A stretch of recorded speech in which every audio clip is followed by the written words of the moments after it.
Cognitive Tools from Vedanta Philosophy എന്ന video സീരീസിന്റെ 4ാമത്തെ എപ്പിസോഡിലോട്ട് ഏവർക്കും സ്വാഗതം. കഴിഞ്ഞ എപ്പിസോഡിൽ നമ്മൾ നിർത്തിയത് ഈ സ്ലൈഡിൽ വെച്ചാണ്. കഴിഞ്ഞ എപ്പിസോഡിൽ നമ്മൾ പ്രതിപാദനം ചെയ്തതാവട്ടെ ഈ സ്ലൈഡിൽ നിന്നുള്ള കുറേ ആശയങ്ങളാണ്.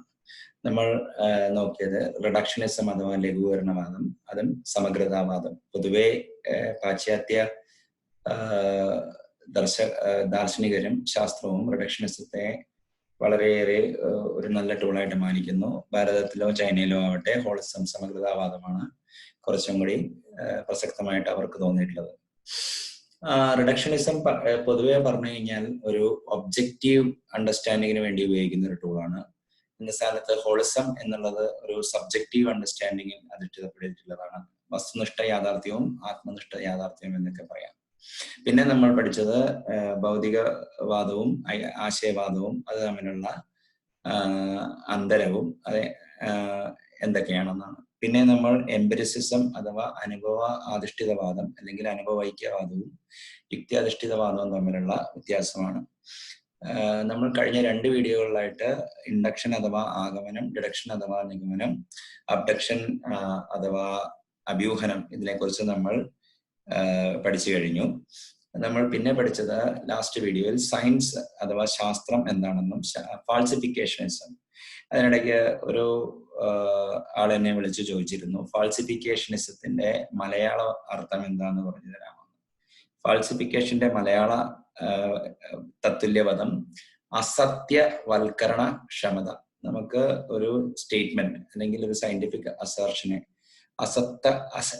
അസത്യവൽക്കരിക്കുക അല്ലെങ്കിൽ അത് ഫാൾസ് ആക്കുക എന്നുള്ള ആ ക്ഷമതയാണ് ഫാൾസിഫിക്കേഷനിസം എന്ന് പറയുന്നത്. അതിനെ മലയാളത്തിൽ അസത്യവൽക്കരണ ക്ഷമത എന്ന് പറയാം. പിന്നെ നമ്മൾ ഫിലോസഫി, തിയോളജി, തിയോസഫിക്കൽ മൂവ്മെന്റിന്റെ പ്രസക്തി സൗത്ത് ഈസ്റ്റ് ഏഷ്യയിൽ എങ്ങനെ നിഴലിച്ച് കണ്ടുവെന്നും നമ്മൾ കണ്ടുപിടിച്ചു. ഇനി നമുക്ക് ഫസ്റ്റ് ടൂളിലോട്ട് പോവാം. ഈ tool importance of having a നോം ഓർ ദി ആബ്സലൂട്ട്.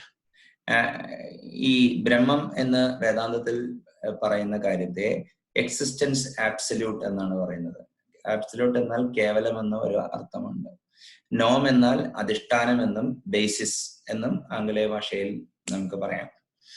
നമ്മൾ ചെയ്യുന്ന ഓരോ കാര്യത്തിലും നമുക്കൊരു നോം അഥവാ ഒരു ഓർഗനൈസിങ് പ്രിൻസിപ്പിൾ വളരെ അത്യാവശ്യമാണ്. അതിനെക്കുറിച്ചുള്ള ജ്ഞാനം പൊതുവെ ഞാൻ സിസ്റ്റം തിങ്കിങ് ഐച്ഛിക വിഷയമായിട്ട് എടുത്തു എന്ന് പറയുന്ന പോലും കണ്ടിട്ടില്ല. അത് ഒരു വളരെ ചിന്താതലത്തിലൊരു വൈകല്യം ഉണ്ടാക്കുന്ന ഒരു കാര്യം തന്നെയാണ്. ഈ പുസ്തകം മലയാളത്തിൽ പബ്ലിഷ് ചെയ്തത് DC ബുക്സ് ആണ്. ഇതിന്റെ ഇംഗ്ലീഷ് വെർഷനും അവൈലബിൾ ആണ്. ഇംഗ്ലീഷ് വെർഷന്റെ പേര് ദ സെർച്ച് ഫോർ എ നോം ഇൻ വെസ്റ്റേൺ തോട്ട്. ഭാരതീയ ദർശനത്തിൽ ബ്രഹ്മം എന്ന ഓർഗനൈസിങ് പ്രിൻസിപ്പിൾ ഓർ അൾട്ടിമേറ്റ് റിയാലിറ്റിയാണ് നോമായിട്ട് വർത്തിക്കുന്നത്. അതേമാതിരിയുള്ള ഒരു നോം പാശ്ചാത്യ ദർശനത്തിലുണ്ടോ എന്നുള്ള ഒരു അന്വേഷണമാണ് ഈ പുസ്തകം. ഈ പുസ്തകം മലയാളത്തിൽ ഇറങ്ങിയിട്ടുള്ള കമ്പാരറ്റീവ് ഫിലോസഫിയിലെ ഏറ്റവും പ്രസക്തമായതും ഏറ്റവും അഡ്വാൻസ്ഡ് ആയിട്ടുള്ള ഒരു ബുക്കാണെന്നാണ് വ്യക്തിപരമായിട്ട് ഞാൻ കരുതുന്നത്. ഈ പുസ്തകത്തിന്റെ താളുകളിൽ പുറംചട്ടയിൽ കാണുന്ന ഫിഗറിന്റെ പേര് നടരാജഗുരു എന്നാണ്. നടരാജഗുരു നമുക്കെല്ലാം വളരെ പരിചിതനായിട്ടുള്ള ഡോക്ടർ പൽപു, ശ്രീനാരായണ ധർമ്മ സംഘവും ശ്രീനാരായണ ധർമ്മ പരിപാലന സംഘവും സ്ഥാപിക്കുന്നതിൽ ഏറ്റവും കൂടുതൽ പങ്കുവച്ചിട്ടുള്ള ആളാണ് ഡോക്ടർ പൽപു. ഡോക്ടർ പൽപുവിന്റെ മകനാണ് ഡോക്ടർ നടരാജഗുരു. നടരാജഗുരു ഒരു ആധുനിക ശാസ്ത്രത്തിന്റെ ശാസ്ത്രീയ വിഷയത്തിൽ PhD അതായത് ഡോക്ടറേറ്റ് ലഭിച്ചിട്ടുള്ള ആളാണ്. ഹെൻറി ബോക്സിന്റെ കീഴിലാണ് അദ്ദേഹം PhD തെസിസ് എഴുതിയതാണെന്നാണ് ഞാൻ കേട്ടിട്ടുള്ളത്. അദ്ദേഹം ഒരു ആധുനിക ശാസ്ത്രത്തെ കുറിച്ച് അറിയാവുന്ന ഒരാൾ മാത്രമായിരുന്നില്ല, ഒരു ആധ്യാത്മിക ആചാര്യനും കൂടിയായിരുന്നു. നടരാജഗുരുവിന്റെ ശിഷ്യൻ ആയ നിത്യചൈതന്യതിയെ കേരളീയർക്ക് സുപരിചിതമായിരിക്കുമല്ലോ.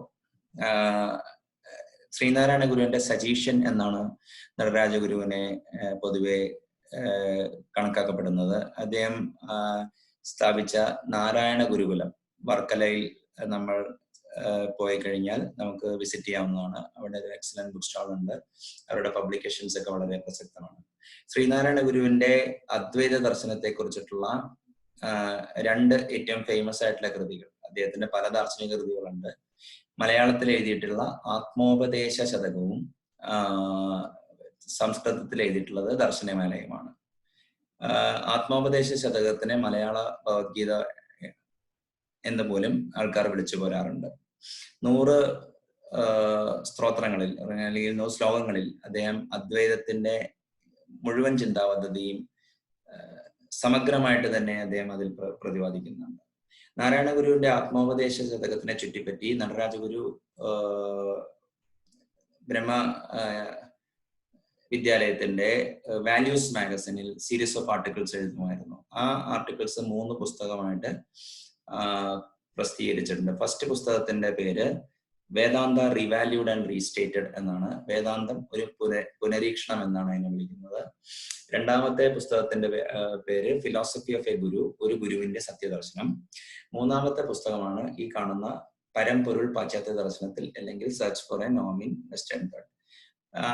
സെർച്ച് ഫോർ എ നോം ഇൻ വെസ്റ്റേൺ തോട്ട് മനസ്സിലാക്കാൻ വേണ്ടി ആത്മോപദേശ ശതകം മുൻകൂട്ടി വായിക്കണമെന്നില്ല. ഇതൊരു സ്വതന്ത്ര കൃതി മാതിരിയാണെന്നും പറയാം. നമുക്ക് അദ്വൈതത്തിന്റെ ക്രക്സിനെ കുറിച്ചൊരു ധാരണയുണ്ടെങ്കിൽ ഈ പുസ്തകം നമുക്ക് എല്ലാവർക്കും വായിക്കാവുന്നതാണ്. ദർശനമാലയെ ചുറ്റിപ്പറ്റി Nataraja Guru an integrated science of the absolute എന്ന ഒരു പുസ്തകം, ഒരു ബൃഹത് ഗ്രന്ഥം രചിച്ചിട്ടുണ്ട്. അതൊരു ആധുനിക ശാസ്ത്രവും ശ്രീനാരായണ ഗുരുവിന്റെ വീക്ഷണവും തമ്മിലുള്ള ഒരു തുലനാത്മക പഠനം തന്നെയാണ്. അതൊരു ബൃഹത് ഗ്രന്ഥമാണ്. അതിനെ മലയാളത്തിലേക്ക് ഇപ്പോൾ സ്വാമി മുനി നാരായണ പ്രസാദ് ഇപ്പോൾ തർജ്ജമ ചെയ്തുകൊണ്ടിരിക്കുകയാണ്. അദ്ദേഹം ആ ബുക്കിന് പേരിട്ടേക്കുന്നത് ബ്രഹ്മവിദ്യ സർവവിദ്യ പ്രതിഷ്ഠ എന്നാണ്. ഞാൻ ഇതിനെക്കുറിച്ച് ഇനി അധികം സംസാരിക്കുന്നില്ല. നിങ്ങൾ എല്ലാവരും നാഷണൽ ബുക്ക് സ്റ്റാളിലോ അല്ലെങ്കിൽ DC ബുക്സിന്റെ ബുക്ക് ഷോപ്പിലോ അല്ലെങ്കിൽ നാരായണ ഗുരുകുലത്തിന്റെ പുസ്തകങ്ങൾ വിൽക്കുന്ന സ്ഥലത്ത് നമുക്ക് നടരാജഗുരുവിന്റെയും നിത്യചൈതന്യയുടെയും മുനി നാരായണ പ്രസാദിന്റെയും പുസ്തകങ്ങൾ വാങ്ങിക്കാൻ സാധിക്കുന്നതായിരിക്കും. ഈ പുസ്തകത്തിന്റെ ഉള്ളടക്കത്തെ കുറിച്ചും അതിന്റെ ഒരു ചിന്താതല പ്രസക്തിയെ കുറിച്ചുമാണ് ഈ സ്ലൈഡ്.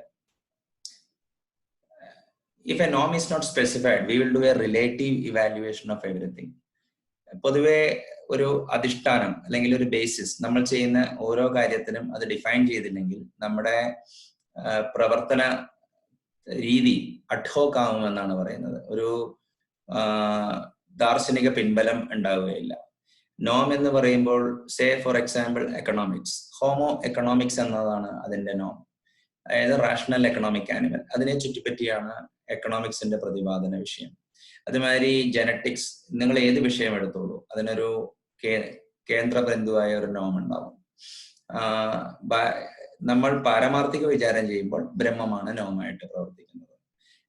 നിങ്ങൾക്കെല്ലാം അറിയാമല്ലോ, അദ്വൈതത്തിന്റെ ചിന്താപദ്ധതി കാര്യത്തിൽ നിന്ന് കാരണത്തിലോട്ട് പോയി, കാരണത്തിൽ നിന്ന് അതിന്റെ കാരണത്തിലോട്ട് പോയി പരമകാരണത്തിലെത്തുക എന്നുള്ള രീതിയാണ്. അതിനെ സത്കാരണവാദമെന്നും പറയാറുണ്ട്. അപ്പോൾ നമ്മൾ ഏതെങ്കിലും ഒരു വിഷയം പഠിക്കാനിരിക്കട്ടെ, എല്ലാ വിഷയങ്ങൾക്കും നേരത്തെ ഞാൻ പറഞ്ഞ മാതിരി ഹോമോ എക്കണോമിക്സിനും അതേമാതിരി തന്നെ സോഷ്യോളജി ആവട്ടെ, സൈക്കോളജി ആവട്ടെ, ഫിലോസഫി ആവട്ടെ, എല്ലാ സബ്ജക്റ്റിനും ഒരു നോം ഉണ്ടാവും, ഒരു അധിഷ്ഠാനം ഉണ്ടാവും. അതേമാതിരി തന്നെ അതിനൊരു പരിധിയും ഉണ്ടാവും, അന്വേഷണ പരിധി എന്നൊക്കെ പറയാം. നോമും റെൽമും അറിഞ്ഞു കഴിഞ്ഞാൽ പിന്നെ നമ്മൾ അതിന് അറിയേണ്ടത് അതിന്റെ സത്താവിജ്ഞാനീയമാണ്. എക്കണോമിക്സിന്റെ കേസിലാണെങ്കിൽ മാർക്കറ്റ് എന്താണ്, ഡിമാൻഡ് എന്താണ്, സപ്ലൈ എന്താണ്, ഇനി ഫ്രീ മാർക്കറ്റ് എന്നാൽ എന്താണ്, പ്ലാൻഡ് എക്കണോമി എന്നാൽ എന്താണ്, പൊളിറ്റിക്കൽ എക്കണോമി എന്താണ്, ഇങ്ങനത്തെ ഒരു 100ഓളം പദങ്ങൾ എല്ലാ വിഷയങ്ങൾക്കും ഉണ്ടാവും. ആ പദങ്ങളെ കുറിച്ചിട്ടുള്ള ഒരു സ്റ്റാൻഡർഡൈസ്ഡ് ഡിസ്ക്രിപ്ഷൻ ആണ് അതിന്റെ ഓണ്ടോളജി എന്ന് പറയാവുന്നത്. എപ്പിസ്റ്റമോളജി എന്ന് പറഞ്ഞാൽ എക്കണോമിക്സിൽ പുതിയ തിയറികൾ എങ്ങനെ ഉണ്ടാക്കുന്നു, അതിന്റെ ജ്ഞാന സിദ്ധാന്ത പദവി അഥവാ അന്വേഷണ രീതിയാണ് എപ്പിസ്റ്റമോളജി എന്ന് പറയുന്നത്. ആക്സിയോളജി എന്ന് പറഞ്ഞു കഴിഞ്ഞാൽ എക്കണോമിക്സിനെ നമുക്ക് എങ്ങനെ അപ്ലൈ ചെയ്യാം. ഫോർ എക്സാമ്പിൾ ഗെയിം തിയറി ഒരു സ്ട്രാറ്റജിക് ബിഹേവിയറിനെ കുറിച്ചിട്ടുള്ള ഒരു പഠന മേഖലയാണ്. ഇന്നത് എക്കണോമിക്സിന്റെ ഒരു ബ്രാഞ്ച് ആയിട്ടാണ് അറിയപ്പെടുന്നത്. അതിന്റെ ആക്സിയോളജി എന്ന് പറഞ്ഞാൽ how you can apply game theory in your everyday life. നമ്മൾ എല്ലാ വിഷയങ്ങൾക്കും, ഫിലോസഫി അടക്കം എല്ലാ വിഷയങ്ങൾക്കും ഒരു നോമുണ്ട്, ഒരു റെൽമുണ്ട്, അതിനൊരു ഓണ്ടോളജി ഉണ്ട്, എപ്പിസ്റ്റമോളജി ഉണ്ട്, ആക്സോളജി ഉണ്ട്. ഭാരതത്തിന്റെ ചിന്താപദ്ധതി പ്രകാരം എല്ലാ ധാർമ്മിക് ട്രഡീഷനും നോം അല്ലെങ്കിൽ ബുദ്ധമതക്കാർ പറയുന്ന ശൂന്യത അല്ലെങ്കിൽ ബ്രഹ്മം, അങ്ങനെ ഒരു ഓർഗനൈസിങ് പ്രിൻസിപ്പിൾ ഉണ്ട്. അതിനൊരു അന്വേഷണ പരിധിയുണ്ട്. അതിന് സത്താവിജ്ഞാനിയുമുണ്ട്, ചിത്തവിജ്ഞാനിയും അല്ലെങ്കിൽ ജ്ഞാനസിദ്ധാന്തമുണ്ട്. അതേമാതിരി തന്നെ അതിന് മൂല്യ സിദ്ധാന്തം അഥവാ മൂല്യമീമാംസയുമുണ്ട്. Ontology, epistemology and axiology, or how a subject can be applied will be dealt by axiology. നമ്മൾ ഇതേമാതിരി സിസ്റ്റങ്ങളുടെ കാര്യം എടുക്കുക. സിസ്റ്റം എന്നാൽ ഒരു ഓർഗനൈസേഷൻ ഒരു സിസ്റ്റമാണ്. നമ്മുടെ ഹ്യൂമൻ ബോഡി ഒരു സിസ്റ്റമാണ്. അതേമാതിരി തന്നെ നമ്മൾ ഒരു മോട്ടോർ വാഹനം, അതൊരു സിസ്റ്റമാണ്. ഏത് സിസ്റ്റത്തിനും അതിൻ്റെതായ ഒരു ഓർഗനൈസിങ് പ്രിൻസിപ്പിൾ ഉണ്ടാവും, അതിനൊരു സ്കോപ്പ് ഉണ്ടാവും, അഥവാ അതിനൊരു പരിധി ഉണ്ടാവും, അതിനൊരു ഘടന, വ്യവഹാരം, പ്രയോജനം ഉണ്ടാവും. സ്ട്രക്ചർ എന്നാൽ അതിനെ ഘടന എന്നും, ബിഹേവിയർ എന്നാൽ അതിനെ വ്യവഹാരമെന്നും അല്ലെങ്കിൽ സ്വഭാവമെന്നും, ഫങ്ഷൻ എന്നുള്ളത് അതിന്റെ പ്രയോജനമാണ്. നമ്മളൊരു ഭാഷാ നൈപുണ്യ തലത്തിലെടുത്താൽ എല്ലാ ഭാഷകൾക്കും ഒരു ഇൻഹറന്റ് സ്ട്രക്ചർ അഥവാ ഒരു തനതായ ഘടന ഉണ്ടാവും.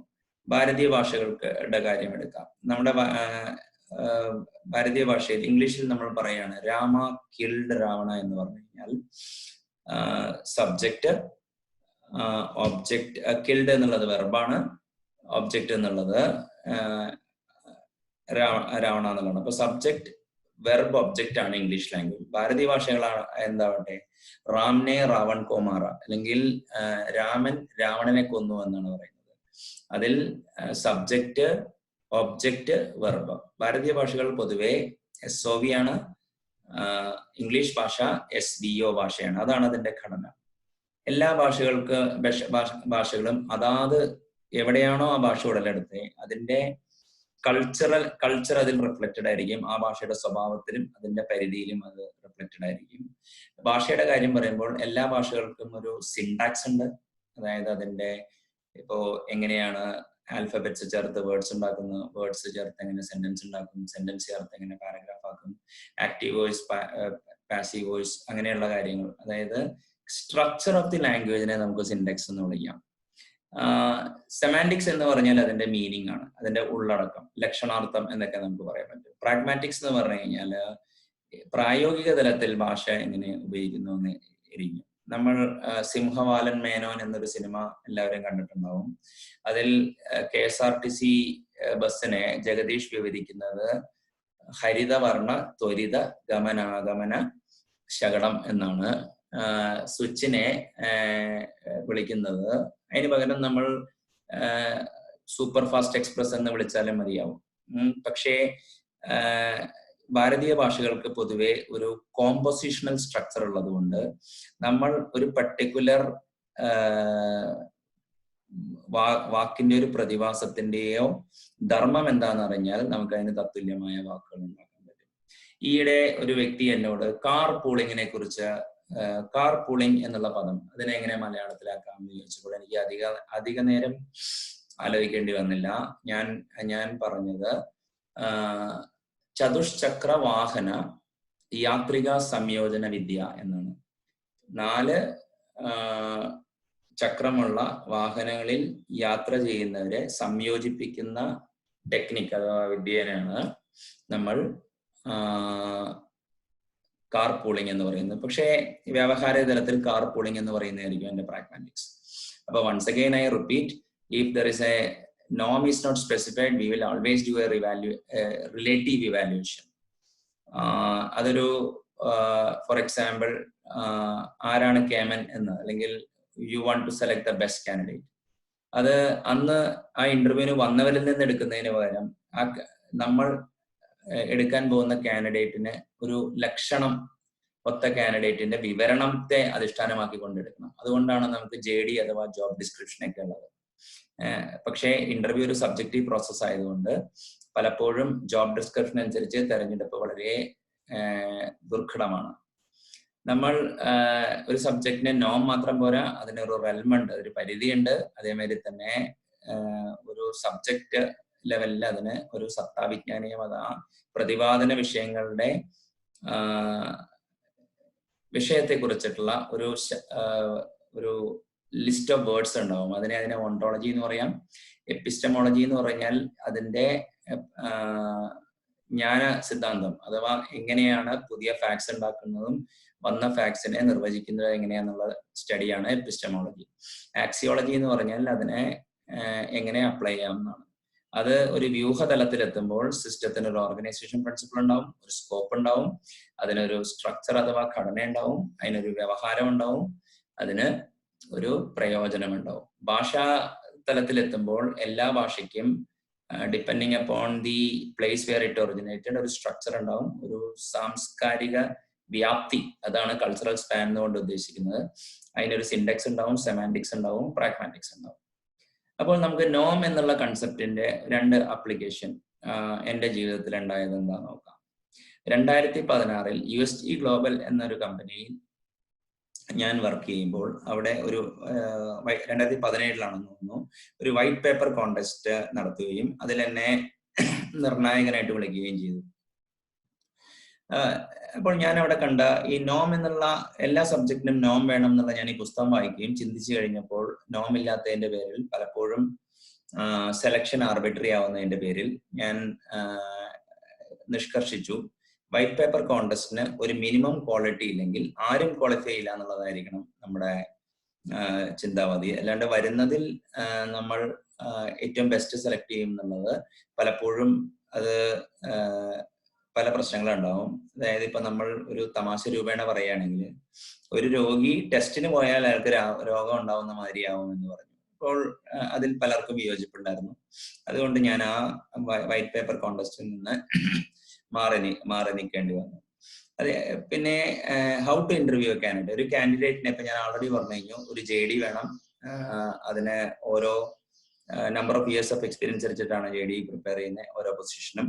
അപ്പോൾ അങ്ങനെ ഒരു നോമില്ലാതെ നമ്മൾ ഇന്റർവ്യൂ ചെയ്യുകയാണെങ്കിൽ ഇപ്പൊ 2 കാൻഡിഡേറ്റ് വന്നു കഴിഞ്ഞാൽ അതിൽ ആപേക്ഷികമായിട്ട് ആരാന്ന് നോക്കുന്നതിനേക്കാൾ നല്ലത് നമുക്ക് ഒരു നോം നിശ്ചയിച്ച് ആ നോമിന് ഒരു സർട്ടൺ ക്രൈറ്റീരിയക്ക് അനുസരിച്ച് അടുത്ത് നിന്നവരെ മാത്രം സെലക്ട് ചെയ്യുക എന്നുള്ളതാണ് കുറച്ചും കൂടി ബെറ്റർ ഇന്റർവ്യൂ പ്രോസസ് എന്ന് തോന്നുന്നു. പലപ്പോഴും ഒബ്ജക്റ്റീവ് ഇന്റർവ്യൂ എന്ന പേരിൽ IT ഇൻഡസ്ട്രിയിലെ സ്ഥാപനങ്ങളായ Google, Microsoft puzzle based interview ഒക്കെ നടക്കുന്നത് കാണാം. അത് ഒരു നല്ല ഒരു പദ്ധതിയാണെന്ന് എനിക്ക് തോന്നുന്നില്ല. പൊതുവെ ആൾക്കാർ ആ ഇന്റർവ്യൂ പ്രോസസ്സിനെ ചീറ്റ് ചെയ്യുന്നു. There are things like Flynn effect. അത് എന്താന്നുള്ളത്, ഫ്ലിൻ എഫക്ട്, FLYNN എഫക്ട് എന്താന്നുള്ളത് നിങ്ങൾ വിക്കിപീഡിയയിൽ നോക്കിയാൽ നമുക്ക് അതിനെ കുറിച്ചൊക്കെ മനസ്സിലാവും. സോ ഈ സ്ലൈഡിന്റെ in a nutshell the idea എന്താന്ന് വെച്ച് കഴിഞ്ഞാല് ഭാരതീയ ചിന്തയിൽ ബ്രഹ്മം എന്നുള്ള ഒരു ഓർഗനൈസിങ് പ്രിൻസിപ്പിൾ അഥവാ നോമിനെ ചുറ്റിപ്പറ്റി ആയതുകൊണ്ട് അതിനൊരു ഏകീകൃത സ്വഭാവം ഉണ്ടെന്നും അങ്ങനത്തെ നോം പാശ്ചാത്യ ദർശനത്തിൽ ഉണ്ടോ എന്നുമാണ് നടരാജഗുരു ഈ പുസ്തകത്തിൽ അന്വേഷിക്കുന്നത്. അത് നമ്മുടെ ജീവിതത്തിലും വളരെ പ്രസക്തമായിട്ടുള്ള ഒരു കാര്യമാണ്. ഈ പഠനത്തിന്റെ ഒടുവിൽ അദ്ദേഹം പറയുന്നത് അങ്ങനെ ഒരു നോം വെസ്റ്റേൺ ഫിലോസഫിയിലെ എംപിരിസിസത്തിലുണ്ട്, റാഷണലിസത്തിലുണ്ട്, ഇമ്മാനുവൽ കാന്തിന്റെ വർക്കിലുണ്ട്, ജോൺ ലോക്കിന്റെ കേസിലെ ടാബുല റാസ എന്ന ബ്ലാങ്ക് സ്ലേറ്റ് എന്ന ഒരു നോഷനാണ് അതിന്റെ നോം. അതേമാതിരി തന്നെ എഡിങ്ടൺ, പല സ്കൂൾ ഓഫ് തോട്ടിലും അവരുടേതായ നോം ഉണ്ടെന്നാണ് ഈ പഠനത്തിന്റെ കണ്ടെത്തൽ. അതുകൊണ്ട് നമ്മൾ പ്രതിപാദനം ചെയ്യുന്ന ഏത് വിഷയത്തിനും അല്ലെങ്കിൽ നമ്മൾ കൊണ്ടുവരുന്ന ഏത് കർമ്മ പദ്ധതിക്കും ഒരു നോം ഉണ്ടായിരിക്കണം, ഒരു റെൽം ഉണ്ടായിരിക്കണം, അതിനൊരു സത്താവിജ്ഞാനീയം ഉണ്ടായിരിക്കണം, അതിനൊരു ജ്ഞാന സിദ്ധാന്തം അല്ലെങ്കിൽ ഒരു സാധനം ശരിയോ തെറ്റോ എന്ന് നിർവചിക്കാനുള്ള സെറ്റ് ഓഫ് ടൂൾസ് ഉണ്ടായിരിക്കണം, അതിന് പ്രയോജനത്തിന് സ്ട്രിക്റ്റ് ഗൈഡ് ലൈൻസും ഉണ്ടായിരിക്കണം. ഇതോടെ ഈ ഭാഗം ഇവിടെ അവസാനിക്കുകയാണ്. നന്ദി, നമസ്കാരം.